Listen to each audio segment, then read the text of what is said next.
வணக்கத்தையும் உங்கள் அனைவருக்கும் நாங்கள் தெரிவித்துக் கொள்கிறோம். மீண்டுமாக இந்த வாரம் உங்களை சந்திக்க கர்த்தர் கொடுத்த நல்ல வாய்ப்புக்காக முதலாவது கரங்களை தட்டி ஆண்டவரை நாம் மகிழ்ச்சிக்கலாம்.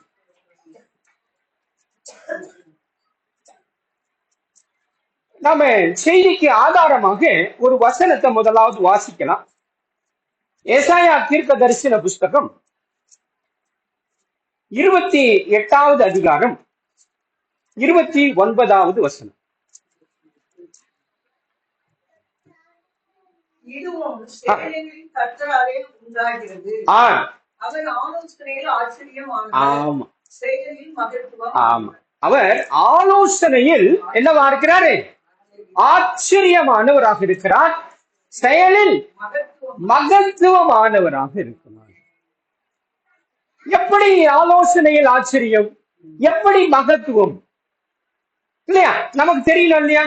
முதல் 2 வசனம், அதுக்கு மேல 2 வசனத்தை வாசிங்கம்மா. உளுந்து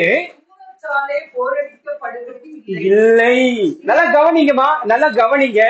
நீங்க எல்லாம் கிராமத்துல பயிரெல்லாம் செய்வீங்க இல்லையா? பயிர் செய்யறோம். உங்களுக்கு யார் பயிர் செய்ய கத்து கொடுத்தது? கரெக்டா? யாராவது சொல்லி கொடுத்தாங்களா? யாரும் சொல்லி கொடுத்தது இல்ல. ஏசப்பா தான். எனக்கு நீங்க சொல்றீங்களே தவிர செயல்ல காட்டலையே, அதுதான் முக்கியம்.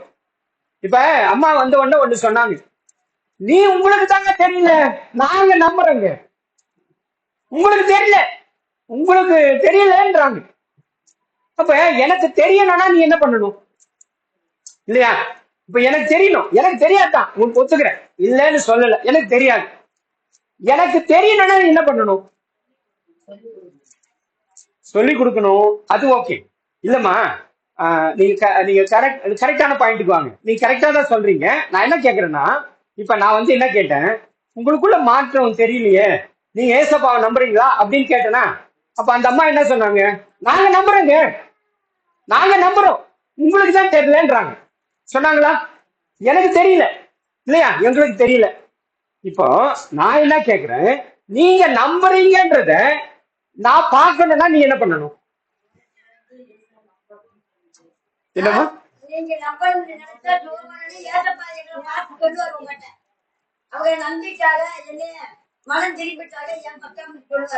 சொல்லுவாரு. ரைட், ஒண்ணு முத காரியம் அவரே சொல்றாரு. ரைட், நல்ல வார்த்தை, நல்ல வார்த்தை. அம்மா என்ன சொல்றாங்க? ஆண்டவரே உங்ககிட்ட சொல்லிட்டு வாருங்க, உங்களுக்கு சொல்லுவார். ரைட், ஒண்ணு.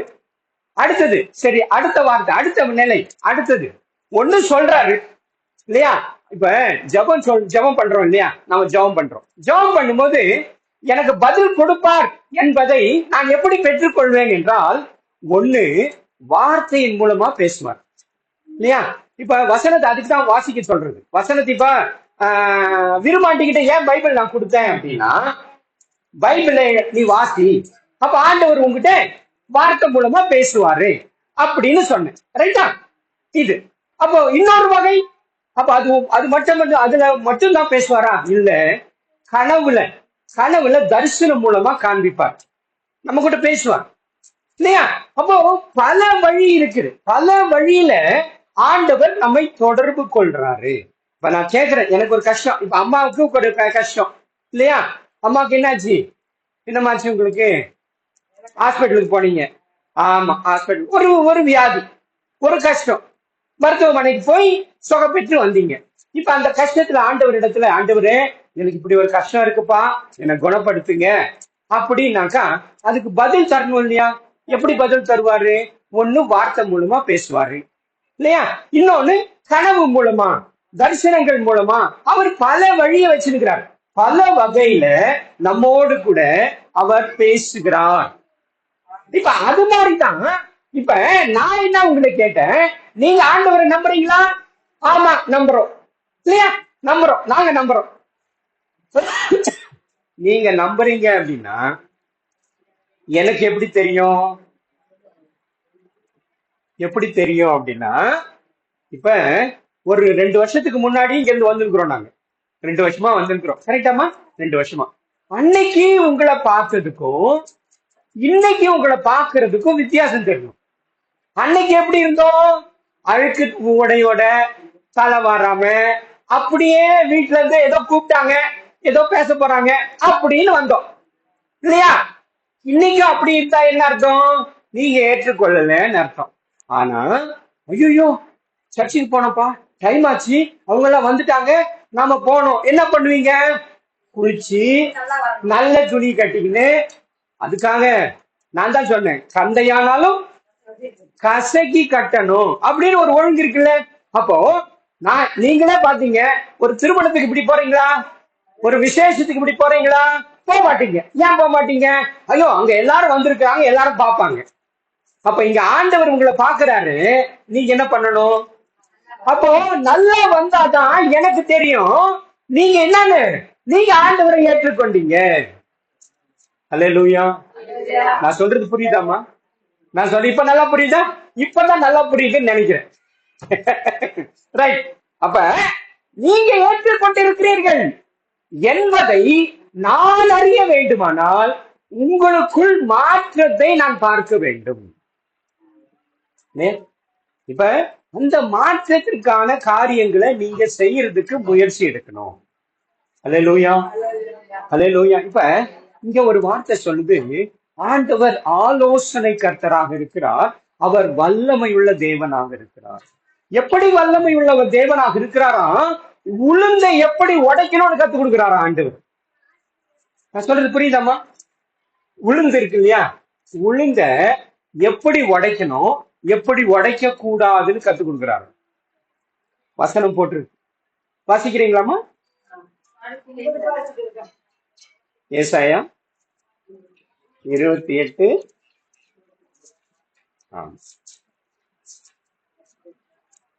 27 28.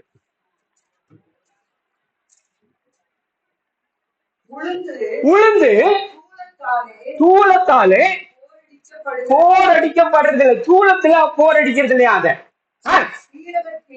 சீரகத்தின் மேல் வண்டியின் உருளை சுற்றப்பட. சீரகம் எப்படி செய்யறாங்க, எப்படி அறுவடை பண்றீங்க அப்படின்னு சொல்றார். அடுத்தது உளுந்து. ஆமா, உளுந்து கோலினாலதான் அடிக்கப்படுதா. பத்தியா? போதுமா? எழுதி வச்சிருக்குமா? உளுந்து எப்படி அடிக்கணும், எப்படி அதை ஒரு பதப்படுத்தணும், எப்படி அதை நீங்க பிரித்து எடுக்கணும் என்பதை வசனம் சொல்லி கொண்டிருக்கிறது. நான் கேக்குறேன், இப்ப உங்க வீட்டுல எல்லாம் சமைக்கிறீங்களா? எல்லாரும் சமைக்கிறீங்களா?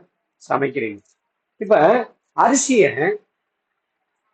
தண்ணிய காய வச்சு அரிசிய உள்ள போடுறீங்களா, அரிசிய போட்டு தண்ணிய ஊத்துறீங்களா? எப்படிமா? ஏன் அரிசிய போட்டு அப்புறம் தண்ணி ஊத்தலாமே? ஏமா தண்ணியில தானே அரிசியை போடுறீங்க. புரியுதா? இப்ப இது உங்களுக்கு யார் கத்து கொடுத்தது? இதை யாரு கத்து கொடுத்தது? புரியுதா? அப்ப எவ்வளவு பெரிய ஆலோசனை கர்த்தராக இருக்கிறார் என்பதை புரிந்து கொள்ளுங்கள். உங்களுடைய வாழ்க்கையில அன்றாட செய்கிற காரியங்களை கூட அவர் என்ன பண்றாரு? உங்களுக்கு ஆலோசனை கொடுக்கிற தேவனாக இருக்கிறார். நீங்க வலதுபுறம் போகணுமா, இடதுபுறம் போகணுமா? வாசிங்கம்மா. ஏசாயா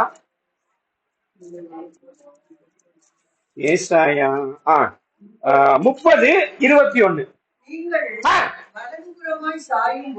ஆமா, நீங்க வலதுபுறமாய் சாயும் போதும் இடதுபுறமாய் சாயும் போதும் வழி இதுவே, இதிலே நடவுங்கள் என்று உங்களுக்கு பின்னாலே சொல்லும் வார்த்தையை உங்கள் காதுகள் கேட்கும்.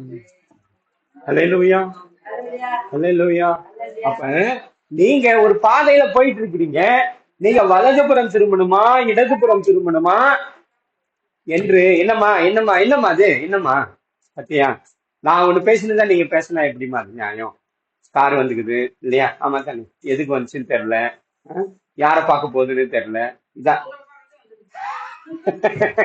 என்ன பார்க்க வந்தா நீங்க ஏன் கவலைப்படுறீங்க? ரைட்டா? என்ன பார்க்க வந்திருக்கு, நீங்க ஏன் கவலைப்படுறீங்க?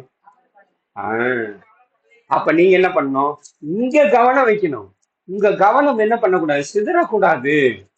சிதறக்கூடாது. என்னதுமா பத்தியா? அங்க என்னவோ காட்டுறீங்க, எனக்கு ஒண்ணும் புரியல. சரியா? நல்லா கவனிங்க, நல்லா கவனிங்க. அப்ப கர்த்தர் ஆலோசனை கொடுக்கிற தேவன். ரைட்டா?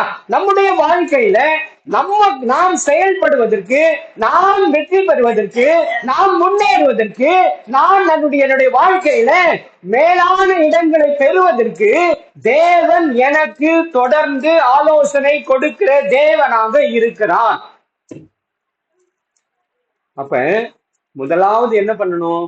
தேவனை அறிகிற அறிவிலே நான் வளர வேண்டும். ஹல்லேலூயா, ஹல்லேலூயா, ஹல்லேலூயா. நான் சொல்லிக்கிட்டே இருக்கிறேன், நீங்க உங்க வேலையை செஞ்சுனே இருக்கிறீங்க. நியாயமா? ஏமா ஏமா ஏன் அந்த 2 வேலை பாக்குறீங்கன்னு கேக்குறேன். நான் என்ன கேக்குறேன்னா, ஏன் 2 வேலை பாக்குறேன்? எந்த வேலைக்கு வந்தியோ அந்த வேலையில கவனம் இருக்கணும். நீ என்னதுக்கு உன் வேலை உன்னை பார்க்க வரல? இல்ல, அதுதான் வந்திருக்கேன் நான் ஒரு கண்ணு அந்த பக்கமும் இன்னொரு கண்ணு இந்த பக்கம் வச்சா பார்வை வருமா? நடக்க முடியுமா? ஆத்துல ஒரு கால் சேத்துல ஒரு கால் இருந்தா ஊர் போய் சேர முடியுமா? ஒன்னும் சொல்ல மாட்டேன்றீங்க. நான் பாட்டுக்கு கத்திக்கிட்டே இருக்க வேண்டியதான். நான் பாக்குறது நான் செய்யறதையே செஞ்சுனே இருப்பேன் அப்படின்னா நியாயமா? யோசிங்க, யோசிங்கம்மா, யோசிங்கம்மா, யோசிங்கம்மா. தயவு செஞ்சு என் வாழ்க்கை மாறணுமா? உங்க வாழ்க்கை மாற வேண்டும். இப்படி எவ்வளவு காலத்துக்கு இருக்கிறது? எவ்வளவு நாளைக்கு இப்படியே இருப்பீங்க? யோசிக்க வேண்டாமா? அப்ப நான் என்னுடைய வாழ்க்கை முன்னேற வேண்டுமானால் நான் செய்ய வேண்டியதை செய்ய ஆயத்தப்பட வேண்டும். புரியுதாம்மா? இப்ப அம்மா இங்க வந்திருக்கிறாங்க, அவங்களுக்கு ஒரு சிக் ஆயிடுச்சு, ஒரு கஷ்டம் வந்துருச்சு, திடீர்னு ராத்திரி நடுராத்திரியில வந்துச்சு. ஐயோ என்னால முடியல, ஹாஸ்பிட்டலுக்கு போனாங்க. ஆனா அந்த அம்மா இங்க வந்திருந்தா ஹாஸ்பிட்டல் போயிருக்க வேணா? ரைட்டா? போயிருக்க வேணா? கண்டிப்பா வேணாம், கண்டிப்பா வேணாம். நிச்சயமா சொல்லுவேன், கண்டிப்பா வேணாம். இங்கேயே உங்களுக்கு இப்ப இவர் இருக்காரு, உங்க மாதிரியே தான் இவருக்கும். எவ்வளவு பெரிய கல் வந்துச்சுங்க உங்களுக்கு? என்ன சைஸ்? மொச்ச பயிர் சைஸா? மொச்ச பயிர் எப்படி வந்துச்சு கேளுங்க அவரை. அவர் கொஞ்சம் சொல்லுங்கய்யா, உங்க சாட்சியை சொல்லுங்க. உங்க சாட்சியை கொஞ்சம் சொல்லுங்க. உங்க சாட்சியை கொஞ்சம் சொல்லுங்க. சொல்லுங்க. ஹல்லேலூயா. அதாவது நானும் ஒரு இந்து குடும்பத்தை சேர்ந்தவங்க. ஒரு வீட்டுக்கு வேலைக்கு போயிருந்தேன். போன இடத்துல அந்த வீட்டுல ஒரு ஜெபம் நடந்து இருந்தது. அப்ப வேலைக்கு பார்க்க முடியல, ஏதோ ஜெபம் பண்றாங்க கேட்கணுன்ற ஒரு ஆவல்ல வீட்டு வாசல்ல போய் உட்கார்ந்து அவங்க அந்த வீட்டுல ஒரு அம்மா உழைச்சிருந்தாங்க. அந்த அம்மா அவருடைய சுகத்துக்காக ஜெபிட்டு இருக்காங்க. அவங்க வேற ஒரு காரியத்தை செஞ்சுருக்காங்க, இவர்கிட்ட வரல. இவர் வேலை செய்யறாரு, அங்க அந்த வீட்டுல வந்து வேலை செய்ய போயிருக்கிறார், கரண்ட் வேலை. நான் வந்து அந்த ஜெபத்தை கேட்கிறேன். கேட்கும்போது ஒரு எப்படி சொல்றதுன்னா ஒரு சந்தோஷம், ஒரு சமாதானம் இருக்கு. அப்ப நமக்கு ஜெபம் பண்ண மாட்டாங்களா அப்படின்னு மனசுக்குள்ள ஒரு எண்ணம் வருது, ஏக்கம் வருது. இப்ப யாருக்கும் வந்திருக்கிறாங்க, எனக்கு செய்ய மாட்டாங்க. இவரோட கவனம் எதுல இருக்கணும்? கரண்ட்ல வேலை செய்ய போயிருக்கிறார். ஆனா அந்த இடத்துல ஏதோ பேசுறாங்க, கொஞ்சம் கவனம் செலுத்துறாரு. அந்த வார்த்தை இவருக்கு புரியுது. அப்ப எனக்கு ஜெபம் பண்ண மாட்டாங்களா அப்படின்னு ஒரு எண்ணம். கேளுங்க. அப்ப அந்த ஜெர்மனி முடிச்சதுக்கு பிறகு அந்த வீட்டுல உள்ள அம்மா என்னைய பாத்துட்டாங்க, வெளியே பாத்துக்கிறது. என்ன செய்ய இந்த பிள்ளைங்க ஜெர்மனி சொல்லுவோம் அந்த அம்மா சொல்லி ஐயா மாதிரி ஒருத்தவங்க வந்து அந்த ஜெர்மனி இருந்தாங்க. என்னைய வெளியே உள்ள கூப்பிடுறாங்க. உள்ள கூப்பிட்டு தம்பி உள்ள வாங்க சொல்லி ஏசப்பா பத்தி ஒரு தெரியுமா அப்படின்னு கேட்கிறாங்க. ஏசப்பா பத்தி எனக்கு தெரியாதுங்க, இந்து குடும்பத்தை சேர்ந்தேன். அப்ப ஏசப்பானா யாரு, அவர் எதுக்காக அந்த பூமிக்கு வந்தாரு, நமக்கு என்ன செஞ்சிருக்கிறாரு அப்படின்னு சொல்லி அவரை குறித்து சில காரியங்களை வந்து சொல்றாங்க. சொல்லும் போது சரிங்க ரொம்ப சந்தோஷம் சொல்றேன். சொல்லும் பொழுது உங்களுக்கு ஜெர்மனான்னு கேட்கிறாங்க. ஜெர்மனுக்கு இருந்தது. ஜெர்மனுக்கு முன்னாடி என்கிட்ட சொல்றாங்க, அவங்களுக்கு வந்து இந்த சுகமளிக்கக்கூடிய வல்லமை அப்படின்னு ஒரு கிருபை ஒரு வரம் இருக்கு. அது உங்களுக்கும் ஆண்டு கொடுத்த வல்லவரா இருக்கிறாரு. நீங்க ஆண்டவர் முழுமையா ஏற்றுக்கிட்டு அவரை விசுவாசிக்கும் பொழுது உங்களுக்கும் அப்படிப்பட்ட வரங்களையும் வகையும் கொடுத்த வல்லவரா இருக்கிறாரு. அப்ப எனக்கு அதுதான் தெரியாது. உங்க சரீரத்துல ஒரு குறைபாடு இருக்கு, ரொம்ப நாளா அதை வச்சு கஷ்டப்பட்டு இருக்கீங்க அப்படின்னு சொல்லி சொல்றாரு. நான் அம்மா பின்ன பார்த்தது இல்லை, என்னதான் அந்த அம்மாவுக்கு இப்படி என்ன சேர்க்கிறது. ஆனாலும் எனக்கு அந்த நேரத்துல ஞாபகம் இல்லை. அப்ப என்ன சொல்றாங்க, உங்களுக்கு இல்லப்பா உங்க உடம்புல ஒரு வழியை வச்சுக்கிட்டு நீங்க ரொம்ப நாளா கஷ்டப்பட்டு இருக்கீங்க, அதை சொல்லுங்க, எனக்கு ஏசப்பா வந்து உங்களுக்கு சுகம் தரப்போறாரு அப்படின்னு சொல்லி சொல்றாங்க. சொல்லும் போது எனக்கு அந்த நேரத்துல ஞாபகம் இல்லை. அவங்க திருப்பி சொல்றது உங்க வாயினால நீங்க சொல்றாரு இந்த ஆண்டவர் இப்படி சொல்றாங்க. அப்ப யோசிச்சுட்டே இருக்கேன். அப்ப இந்த கிட்னில வந்து அந்த டைம்ல அந்த நாட்கள்ல வந்து 8 வருஷமா இருக்கு. கிட்னில கல்லு அளவு 8 வருஷமா அந்த பிரச்சனையில இருக்கிறாரு. ஆனா அது அப்படியே சரியாயி போயிடுது, அப்படியே போயிடுது, அப்படியே கொஞ்சம் கொஞ்சம் வலி வரும் போயிடும், வலி வரும் போயிடும். மருந்து சாப்பிடுறேன், ஒரு நேரம் வாழைப்பழம் ஜூஸ் ஏதாவது சாப்பிட்டுட்டு அப்படியே கொண்டு ஆஸ்பத்திரிக்கு போனா ஆபரேஷன் காசு வேலை கேட்பாங்க, உடம்பை கீழே கஷ்டப்படுத்தவங்களுக்கு அப்படியே சமாளிச்சுட்டே போறேன். அப்ப ஆமாம்மா எனக்கு இந்த பிரச்சனை இருக்கு, ரொம்ப நாள் பிரச்சனை இருக்குமா, இப்போ பிரச்சனை இல்லை, அதை எப்போ சொல்ல முடியாது. சரி நம்ம இதான் நான் எதிர்பார்த்தேன்னு சொல்லிட்டு சரி நீங்க முழங்கால் போடுங்க, முழங்கால் போடுன்னு சொல்லிட்டு நீங்க வந்து ஏசப்பாட்டை ஒப்பு கொடுக்க வைக்காங்க. ஒப்பு கொடுங்க எப்படின்னா, நான் அறிந்தும் அறியாமலும் பேசுறது தெரியாமல் செய்த பாவங்களை மன்னிங்கப்பா, உங்க விதத்தான கதவுங்க சுத்திக்கிறீங்க, பரிசுத்தப்படுத்துங்க, எனக்கு இந்த ஸ்ரீநகர் கல்வி பிரச்சனை விடுதலை தாங்க அப்படின்னு சொல்லி அவங்க சொல்றதுன்னு நான் என்ன செய்றேன் சொல்லிடுறேன். சொன்னதுக்கு அப்புறம் அவங்க எனக்கு நல்ல கை வச்சு ஜோம் பண்ணிட்டு அவங்க போயிடுறாங்க. நான் வந்து வெளியே வேலையை பார்த்துட்டு வேலையை முடிச்சு அடுத்த எனக்கு ஒரு போன் கால்ஸ் வந்துட்டே இருக்கும். டெய்லி நான் போயிட்டே இருப்பேன். ஒரு 2 மணி நேரம் ஆகிருக்காது பாத்தீங்கன்னா வலி வராது. அப்பதான் அதிகமாகுது. ஏன்னா சும்மா இருந்தோம், சும்மா இருந்த சங்கம் ஊதி கட்டு ஆண்டு சொல்லுவாங்க அந்த மாதிரி. நம்ம வருஷம் சும்மா இருந்தோம், ஒரு வருஷம் ஜெபம் பண்ணி வலி வந்துச்சு. நம்ம இன்னைக்கு வந்து கறியோ மீனோ முட்டையோ சாப்பிட்டு அந்த மாதிரி சாப்பிட்டா வலிக்கும். அது தவிர்க்க தெரியும்.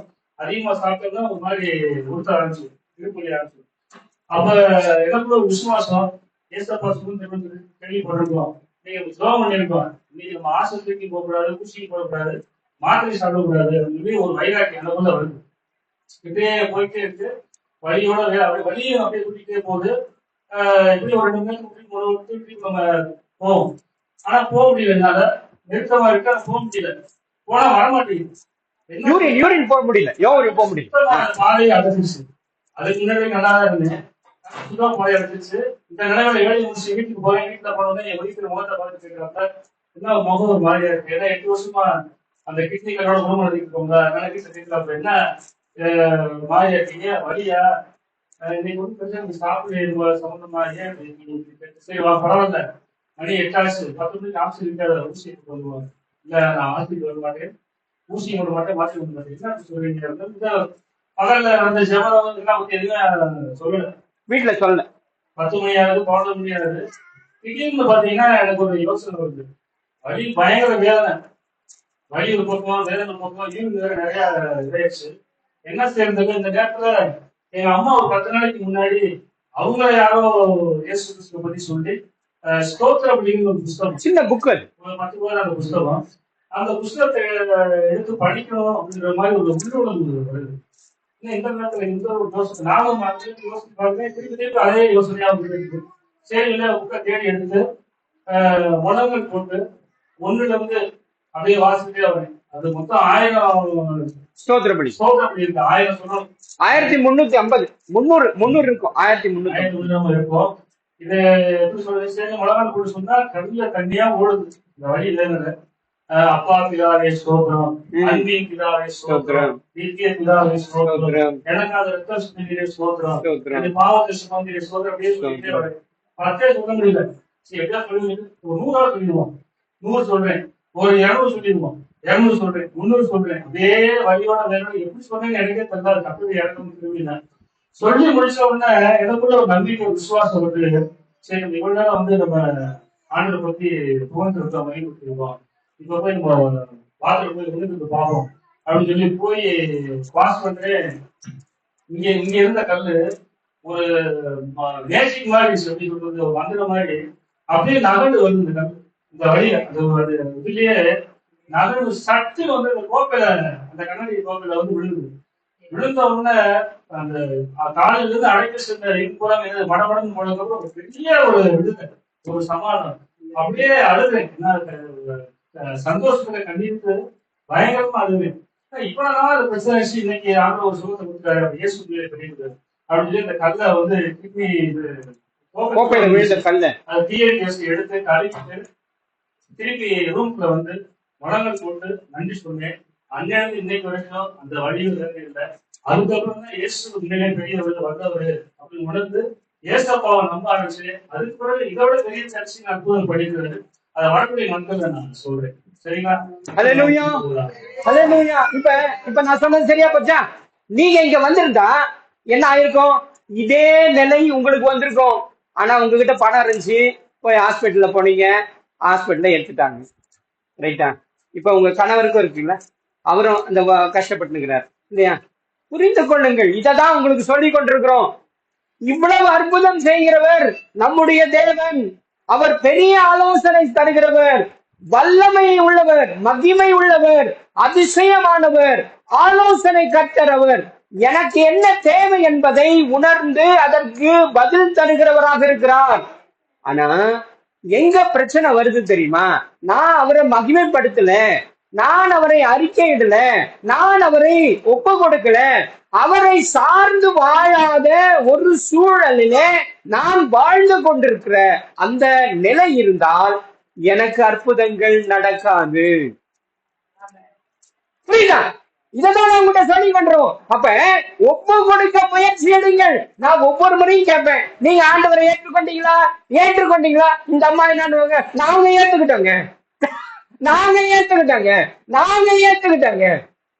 ஏற்றுக்கிட்டீங்களா? என்ன மாற்றம், என்ன மாறுச்சு உங்க வாழ்க்கையில? என்ன என்ன அற்புதம் நடந்துச்சு சொல்லுங்க. ஒண்ணும் சொல்ல தெரியல. அந்த அம்மா அதுக்கப்புறம் என்ன சொல்றாங்க? நான் 7 வருஷமா கும்பிட்டு இருக்கிறேன், என்கிட்ட பேச மாட்டேன்றாரு. அதையும் அவங்க தான் சொல்றாங்க. ஏற்றுக்கொண்டவர் அவங்க, நான் ஏற்றுக்கொண்டிருக்கிறேன்னு அவங்க தான் சொல்றாங்க. என்கிட்ட பேசவே மாட்டேன்றாரு. ஏன் போன வாரம் இதோ விரும்பாண்டி ஆண்டவர் என்கிட்ட பேச மாட்டேன்றாரு. அப்படி கேட்டா வந்து கேட்டியாமா? போன வாரத்துக்கு முந்தின வாரம் என்கிட்ட பேச மாட்டேன்றாருங்க. நீங்க எல்லாம் சொல்றீங்க, என்கிட்ட பேச மாட்டேன்றாரு. அப்போ இந்த ஆவல் உங்களுக்குள் வந்திருக்கிறது, அதுவே பெரிய விஷயம். இந்த எண்ணம் உங்களுக்குள் வந்திருக்கிறது, அதுவே பெரிய விஷயம். அப்ப பேச வேண்டுமானால் நான் செய்ய வேண்டிய முறையை அறிய வேண்டும். அல்லேலூயா, அல்லேலூயா. அப்ப ஆண்டவர், இப்ப நான் தான் சொல்றேனே, ரேடியோ இருக்கு, ரேடியோ இல்லையா? அதுல பாட்டு வருது இல்லையா? அது உங்க ரேடியோல பாடுதா, வெளியில வேற இடத்துல இருந்து பாடுதா? எங்க பாடுது? ரேடியோல பாடுதா? நீங்க கையில வச்சுருக்கீங்களா ரேடியோ? வீட்டுல இருக்குல்ல, ரேடியோல பாடுதா இல்ல வெளிய இடத்துல இருந்து பாடுதா?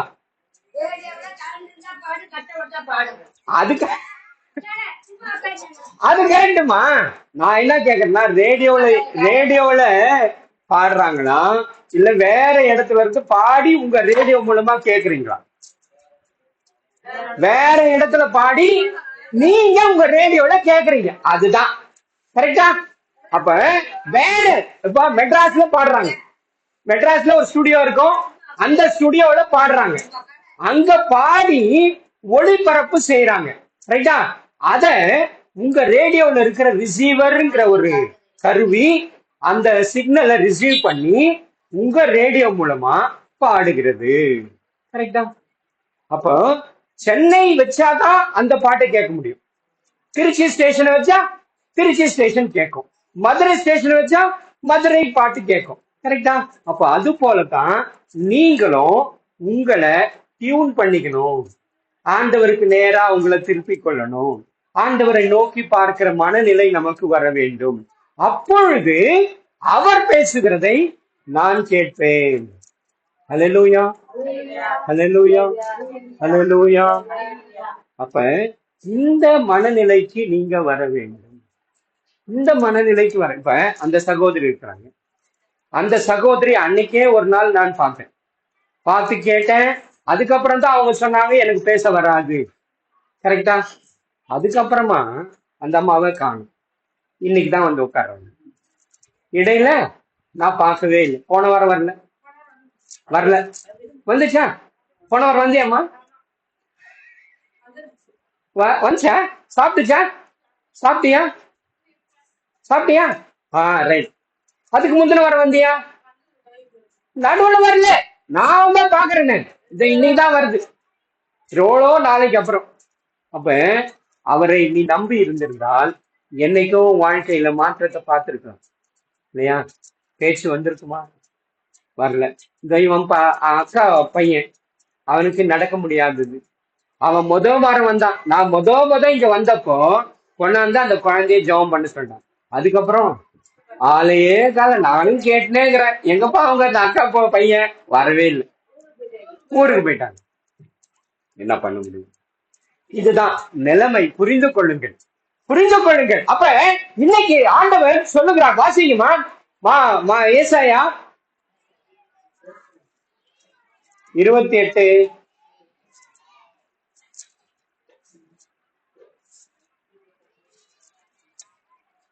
29.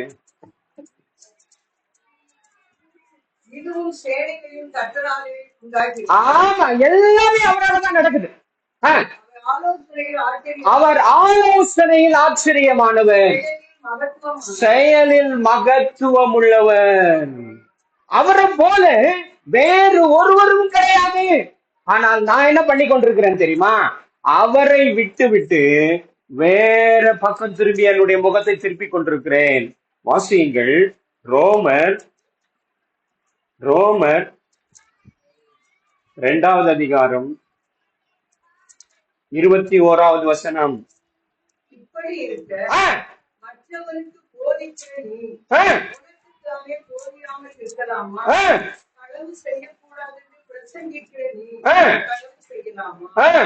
உபச்சாரம் செய்யக்கூடாது என்று சொல்கிற நீ உபச்சாரம் செய்யலாமா? 28 வாசிங்க. ஆதலால் புறம்பாக யூதனானவர் யூதன் அல்ல. இல்ல 1:28மா? தேவனை அறியும் அறிவை கட்டிக் கொண்டிருக்க அவர்களுக்கு மனசு இல்ல. தகாதவைகளை செய்யும்படி தேவன் உங்களை கேடான சிந்தைக்கு ஒப்பு கொடுக்கிறார். போதுமா? தேவனை அறிகிற அறிவு எனக்கு இல்லை என்று வேதமே சொல்லுகிறது. தேவன் இவர்தான் தேவன், இவர்தான் என்னை படைத்தார், இவர்தான் என்னை உருவாக்கினார், இவர்தான் என்னை வழி நடத்தி கொண்டிருக்கிறார், என்னை ஆசீர்வதிக்கிறவர் என்ற எண்ணம் நமக்கு இல்லாதபடிக்கு நான் எதையோ போய் என்னென்னமோ செய்து கொண்டிருக்கிறதுனால என் வாழ்க்கை இன்னைக்கு போராட்டத்தில் இருக்கிறது, போராடி கொண்டிருக்கிறேன், பிரச்சனைக்குள் வாழ்ந்து கொண்டிருக்கிறேன் என்பதை புரிந்து கொள்ளுங்கள். அல்லேலூயா, அல்லேலூயா, அல்லேலூயா. கர்த்தரை பற்றி கொள்கிற மனதை உடையவர்களாக மாறுங்கள்.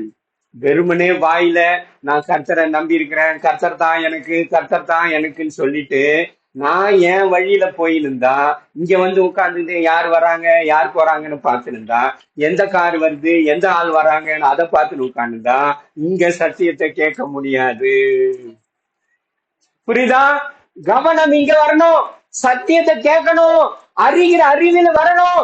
கேட்ட சத்தியத்தின்படி நடப்பதற்கு உங்களை முழுமையாக ஒப்பு கொடுக்க வேண்டும். அப்பொழுது உங்க வாழ்க்கையில நீங்க அதிசயங்களை பார்க்க முடியும், அற்புதங்களை பார்க்க முடியும். அல்லேலூயா. ஏன் என்று சொன்னால் அவர் ஆலோசனையில் வல்லவர் இல்லையா? அவர் பெரியவராக இருக்கிறார். அவர் அதிசயம் செய்வதில மகிமை உள்ளவராக, பெரியவராக, அற்புதமானவராக அவர் இருக்கிறார் என்று வேதம் சொல்லுகிறது. அந்த அற்புதங்களையும் அந்த அடையாளங்களையும் நான் என்னுடைய வாழ்க்கையில நான் பார்க்க வேண்டுமானால் நான் என்னை முழுமையாக கர்த்தருக்கு என்று ஒப்பு கொடுக்க வேண்டும். அல்லேலூயா. நாங்க சொல்லிக்கொண்டே இருக்கிறோம், நான் கேட்டுக்கொண்டே இருப்பேன், நான் செய்யறதை செய்து கொண்டே இருப்பேன் என்று சொன்னால் மாற்றம் வராது என்பதையும் புரிந்து கொள்ளுங்கள். அல்லேலூயா, அல்லேலூயா. அம்மா ஏதோ சொல்லி அவங்க பாட்டுக்கு புலம்பின்னுக்கிறாங்க இல்லையா? அவங்க ஏதோ புலம்புறாங்க, நான் என்னத்த பண்றதுன்னா என்ன பண்றதுன்னு தான் சொல்லிட்டே இருக்கிறவன். நான் என்ன பண்ணணும்னு சொல்றேன், நான் என்னத்த பண்றதுன்னா நான் என்ன பண்ண முடியும் இல்லையா? சரிம்மா, ஒப்பு கொடுங்க. கர்த்தர் நிச்சயமாக உங்க வாழ்க்கையில மாற்றம், நீங்க முதல்ல ஒப்பு கொடுக்கணும். நீங்க ஆண்டவரிடத்துல வரணும், ஆண்டவரை தேடுகிற மனநிலைக்கு வரணும். ஆண்டவர் என்னோடு கூட பேசணும் அப்படின்னு உறுதியாக பற்றி கொள்ள வேண்டும். யாக்கோபு என்ற ஒரு மனுஷன் இருந்தான், அவன் ஆண்டவரோடு போராடினான் என்று சொல்லப்பட்டிருக்கிறது. அந்த மனுஷனுக்கு இஸ்ரவேல்னு பெயர் வைக்கிறாரு. ஏன் வைக்கிறாரு அப்படின்னா, அவன் தேவனோடும் மனிதர்களோடும் போராடி வெற்றி பெற்றவன். ஹல்லேலூயா, ஹல்லேலூயா. ஒப்பு கொடுங்க, தலைகளை தாழ்த்துங்க, கண்களை மூடுங்க, ஆண்டவரை நோக்கி பாருங்க. ஸ்தோத்திரம் ஆண்டவரே, நன்றியோடு நாங்கள் உம்மை துதிக்கிறோம். உம்முடைய பொற்கரத்துல எங்களை அர்ப்பணிக்கிறோம். கேட்ட சத்தியத்தை ஆண்டவரே நாங்கள் முழு மனதோடு ஏற்றுக்கொண்டவர்களாக சத்தியத்தின்படி வாழக்கூடிய மனநிலையை கர்த்தர் எங்களுக்கு ஏற்படுத்த வேண்டுமா, எங்களுடைய விசுவாசத்தை வர்த்திக்க செய்ய வேண்டுமாய் நாங்கள் மன்றாடுகிறோம். கர்த்தர் பெரிய காரியங்களை, பெரிய அதிசயங்களை எங்கள் வாழ்வில செய்ய வேண்டும் என்று சொல்லி நாங்கள் மன்றாடுகிறோம். ஆசீர்வதிங்கப்பா, ஆசீர்வதிங்கப்பா, ஆசீர்வதிங்கப்பா. இயேசு கிறிஸ்துவின் மூலம் ஜெபம் எடுக்கிறோம் எங்கள் ஜீவன் உள்ள நல்ல பிதாவே, ஆமென். என் ஆத்துமாவே கர்த்தரை ஸ்தோத்திரி, என் முழுவதுமே அவருடைய பரிசுத்த நாமத்தை ஸ்தோத்திரி. என் ஆத்துமாவே கர்த்தரை ஸ்தோத்திரி, கர்த்தர் செய்த சகல உபகாரங்களை மறவாதே. ஆமென். நமது ஆண்டவராக இயேசு கிறிஸ்துவினுடைய கிருபையும் பிதாவாகிய தேவனுடைய அன்பும் பரிசுத்த ஆவியானுடைய ஐக்கியமும் வழி நடத்தலும் ஆசீர்வாதம் இன்றும் என்றும் சதா காலங்களிலும் நம் அனைவரோடும் தங்கி தாவரித்து வழி நடத்துவாராக. ஆமென், ஆமென். கர்த்தர் உங்களை ஆசீர்வதிப்பாராக. ஆமென்.